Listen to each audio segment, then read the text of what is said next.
مكتب هارموني للخدمات الطلابية.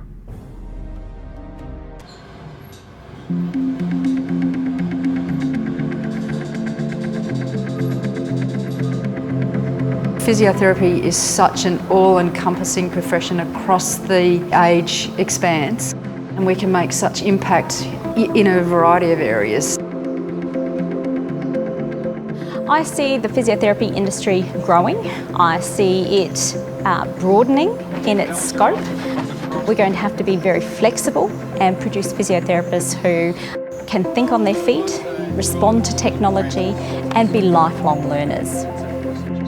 For the profession of physiotherapy to meet those sort of pressures and the demands of the health landscape, we need a scientifically pinned and highly trained workforce with an increasing need for a specialised stream within that workforce to also continue to work in the health landscape.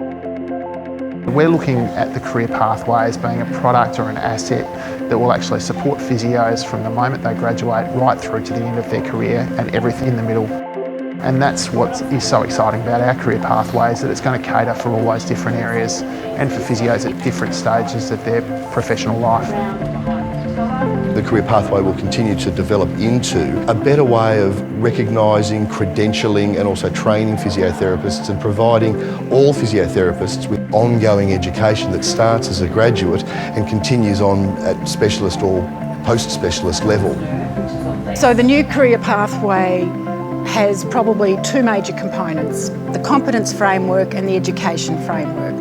The competencies are set at 4 milestone levels, so people can progress through them, or they can enter at any point, just be assessed, their expertise is there, or they can bring something like a high degree and say, this is what I've done, this is what I've been assessed, and it can be recognised. The second component is the education framework, which is the curriculum, which has the learning outcomes, the teaching and learning and the assessment.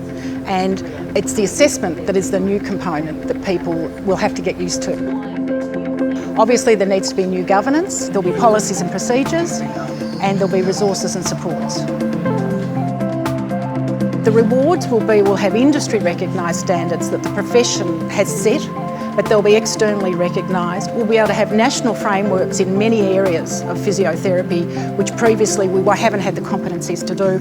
And really we're setting the international benchmarks in this area. So it has the potential to do a lot.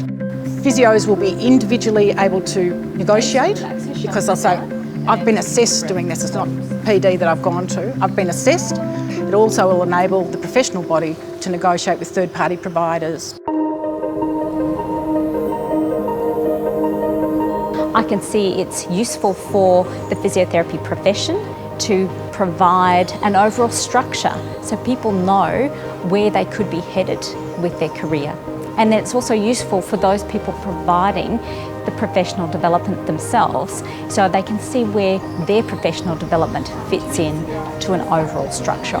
You'll be able to use the pathway in any way you want. You can still engage with professional development and not be assessed. You can go to titling if you want to do. You could become a specialist if you want to do, if you want to enter the college program. You can do your education in the higher education sector, and if you want, take assessment and still be recognised. So it's bringing together a lot of different avenues of education, and you choose what you want. I think it's a great opportunity and a great progression that the APA is making in this direction. I think it will be very helpful, and I think it's exciting to see that development. We're lucky as physios that we're thought of as industry leaders in healthcare. So I think that the biggest challenge is for us to stay there as other professions develop and become bigger, especially as the exercise and wellness space develops as well. I think we always need to be one step ahead. Education and training and lifelong learning, reflective practice, is just fundamental to success as a clinician. Anyone who thinks they know it all, they've lost it. They've lost it, because things change rapidly, and it's fundamental to your success as a clinician to keep abreast of your learning. The critical outcomes for us will be a really, really skilled workforce that has a really clear career path no matter which area you work in, and a workforce that feels really supported at whatever stage of that career pathway they're on.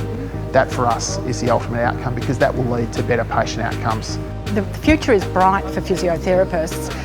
because we have very talented, skilled, knowledgeable people entering as to wanting to be physios, and we have equally talented people driving the future, seeking how we can better meet patient needs, how we can be more effective in what we deliver. So it's bright. I think we just need to embrace it.